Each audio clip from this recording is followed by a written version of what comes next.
मेरे मन में एक बात आई कि जैसे आपने कहा एक लड़का घर में काम करना चाहता है, उसको ये मतलब सोच आती है कि भाई मैं ही क्यों बाहर जाके खेलूँ, मेरी बहन घर पे है या मेरी माँ काम कर रही है। ये एक तरह से एक संवेदना की फीलिंग है जो हम लोग इंग्लिश में एम्पैथी कहते हैं, कि हम अपने अपने फ्रेंड, अपनी बहन, अपनी माँ, अपने दोस्त, जिसके भी लिए हो, उनके प्रति हमारी एक संवेदना की भावना उठती है।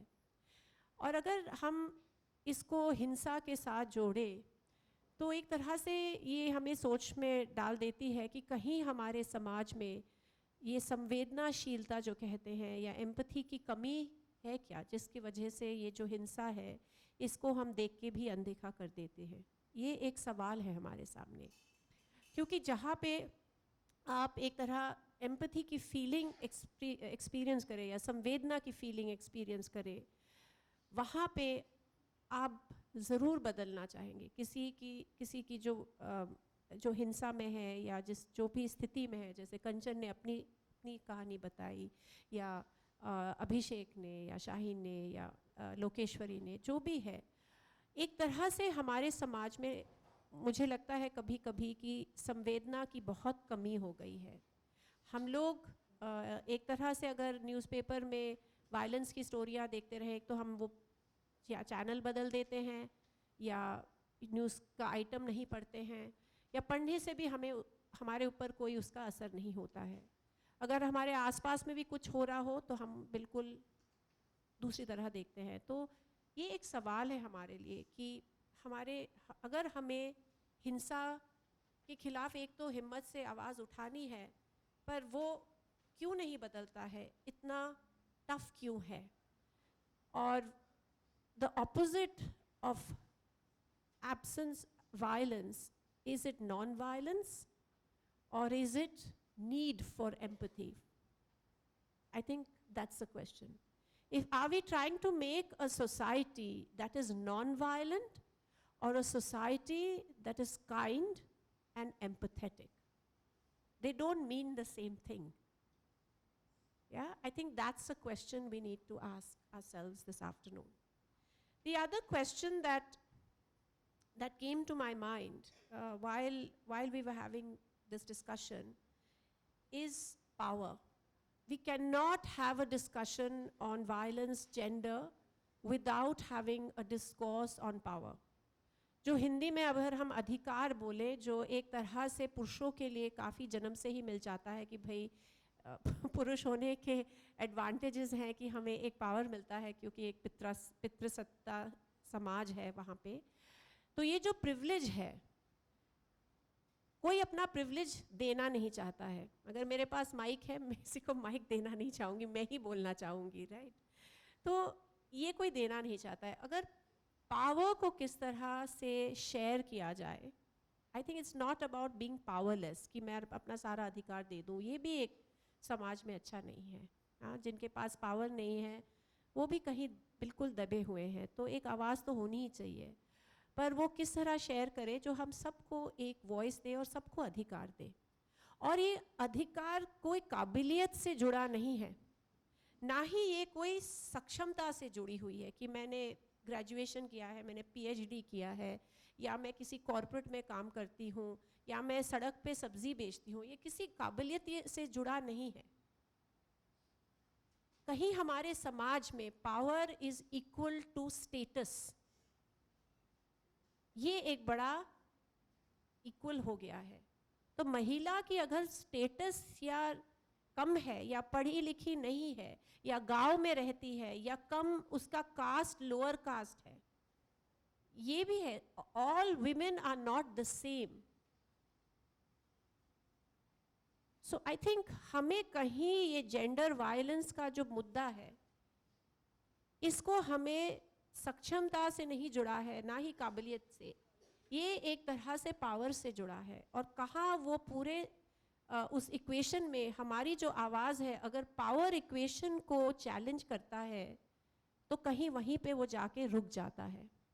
तो जो भी हमारी लड़ाई है वो सिर्फ हिंसा के खिलाफ लड़ाई नहीं है, वो एक पॉलिटिकल मुद्दा है और हमें वो भी समझना चाहिए। तो अगर हम ये मुद्दे को समझे, अगर वो चाहे आप लिरिक्स, फिल्मी लिरिक्स पे आप एक मूवमेंट चलाएं, चाहे आप अपने लोकल मोहल्ले में टॉयलेट्स को सेफ रखने का एक मुहिम चलाए, वो सारे मुहिम पॉलिटिकल है।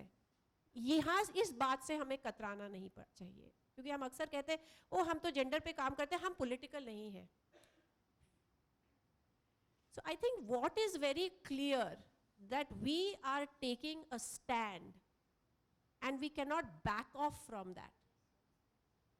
So if I want to say something, and these are the few minutes I have before we open the house for question and answer, that I think each one on this panel has taken a stand, and deep respect for each one of you, what you have done. Some of us are a little more privileged, हमें थोड़ा आसानी से हम यहाँ पहुँच गए। मैं साफ तरीके से कहना चाहती हूँ, मैं उनमें से हूँ, मुझे इतनी मुश्किल नहीं उठानी पड़ी, पर कईयों को तो बहुत ज़्यादा मुश्किल उठाना पड़ा कि अपनी आवाज़ उठा सके।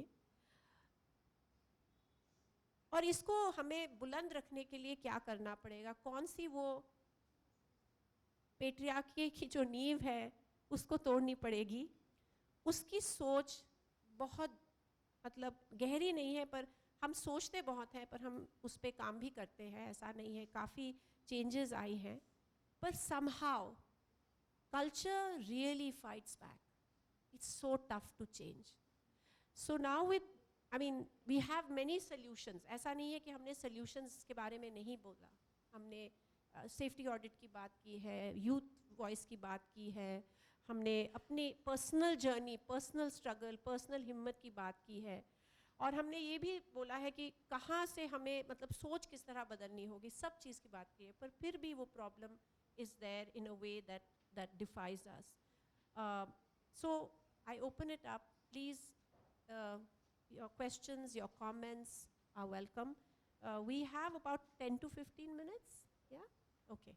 So yeah, the house is open.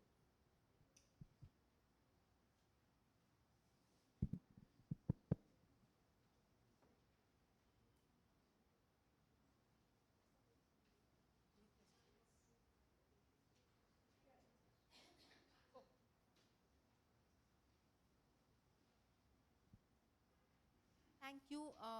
बहुत सारे मुद्दों पे बातचीत चल रही थी, बट एक जो मुद्दा बहुत बार आ रहा था सेफ्टी का, तो मेरा सवाल उसी से जुड़ा हुआ है कि अक्सर जब हम सेफ्टी की बात करते हैं तो दो चीज़ें हैं। शायद एक आसानी जो सोनाली ने भी पहले कहा कि फिज़िकल इंफ्रास्ट्रक्चर पे इमीडिएट आँख चली जाती है कि क्या चीज़ों की कमी है, पर जब सेफ्टी की अब हम बात कर रहे हैं, और क्योंकि उसका जब रणनीति पे अगर आप देखो तो उसका सीधा असर होता है कि जहाँ सेफ्टी नहीं है वहाँ आप सीसीटीवी कैमरा लगा दीजिए, बट क्या फिर सेफ्टी का मुद्दा रह जाती है या वो सिक्योरिटी बन जाती है? क्योंकि सेफ्टी तो एक परसेप्शन है, तो मैं यहाँ खड़े होकर जितनी लाइट भी लग जाए, बट अगर मुझे अनसेफ महसूस हो रहा है तो ये सारी लाइटें इसका कोई हल नहीं निकाल सकती। तो जब आप लोग ने ये बातचीत करी अपने अपने समुदाय में, क्या ऐसा भी हुआ कि उसी समुदाय में कुछ लोग इन सब चीज़ों के होने के बावजूद असुरक्षित महसूस कर रहे थे, और क्या आपने उस मुद्दे को उठाने की भी कोशिश करी? Should we take one or two more questions? अगर और भी कोई एक दो सवाल हैं तो फिर हम थोड़ा सा पैनल भी इस पे एक साथ सोचें।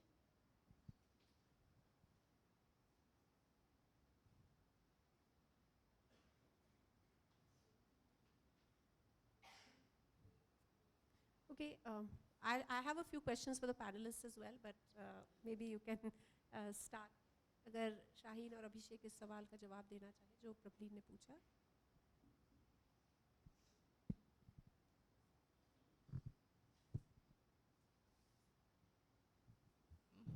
हमारे यहाँ मतलब ऐसा अभी जितने लोग अनसेफ, जिस स्पेस में अनसेफ फील करते थे, वो सारे सेफ होने की वजह से अब हम लोग जाते हैं हर जगह, तो ऐसा कोई नहीं है जिसको लगता है कि मैं नहीं जा सकती, और अगर लगता भी हो तो उसका रीज़न कुछ और होता है, सेफ प्लेस नहीं होता है, या फिर घर वाले अलाउ नहीं करते, या फिर वो खुद से नहीं जाना चाहते हैं। तो अब प्लेस का कोई इशू नहीं है हमारे यहाँ। और जो हमारे यहाँ पे जो सेक्स रैकेट चल रहा था, आपको जो आपने देखा, तो वो अभी भी होता है, लाइट होने के बावजूद भी वहाँ पे होता है। मतलब रोका जा रहा है पर उसका असर कम से कम है, मतलब उसका लाइट होने के बावजूद भी होता है, ऐसा है। मतलब लाइट आने की वजह से ऐसा नहीं कि रुक जाएगा पूरा, तो चालू भी है अभी थोड़े बार क्या मैं एक ऐड कर सकती हूँ? हालांकि जब हमने जब मेरे पहली संस्था में हमने स्पोर्ट्स बेस्ड जब काम किया था कि हमने लड़कियों के साथ कबड्डी खेलने का काम किया था, उसमें हमने ये बहुत गहराई से जाना कि लड़कियों को बाहर ले आए घर से। वो पहला इंटरवेंशन था, लड़कियों को घर से बाहर ले आना, फिर उनको खेलने के लिए राज़ी करना, वो दूसरा इंटरवेंशन था। और तीसरा इंटरवेंशन एक्चुअली खेलना, तो इतना आसान नहीं था। लेकिन सेफ्टी सिक्योरिटी की बात करें तो हम काफ़ी चीज़ें सीखे, और जो अभी सर्वे किया उसमें से भी ये चीज़ें उभर के आ रही है। फॉर एग्जांपल, जैसे पेरेंट्स स्कूल में लड़कियों को भेजती है जब तक स्कूल गांव के अंदर हो, राइट? तो उनको लगता है कि ठीक है स्कूल जाओ, लेकिन और ये गांव भी छोड़ो, मैं बॉम्बे के मानपुर एरिया की बात करूँ जहाँ पे 7 तक स्कूल है, तो बच्चे स्कूल जाते हैं 7 तक, उसके बाद स्कूल नहीं जाते क्योंकि उनको दूसरी लोकेलिटी में जाना पड़ता है। तो अगर आप बोलो कि हम उनको एस्कॉर्ट करेंगे, लेके जाएंगे, फिर भी सारी लड़कियां नहीं आती, बिकॉज आई डोंट थिंक कि इसका मुद्दा सेफ्टी